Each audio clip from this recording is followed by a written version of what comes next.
The Income Tax Department has simplified the process of checking the tax returns online.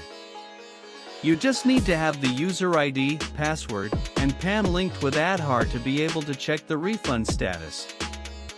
As the income tax return ITR season is underway, it is crucial for taxpayers to verify whether they have successfully paid their income tax.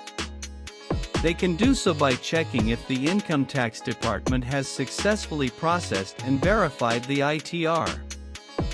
By checking the ITR status, taxpayers are able to easily address the issue in filing the tax and can also avoid penalties by correcting errors as early as possible.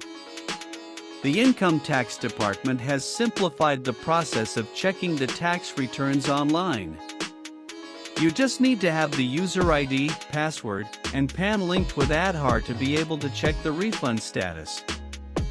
Follow the below-mentioned steps to check your refund status on the income tax portal. If you check the income tax return status, the following scenarios will emerge: ITR filing due date. The Income Tax Department has extended the due date for filing ITRs for assessment year 2025-26 by individuals and entities who do not have to get their accounts audited to September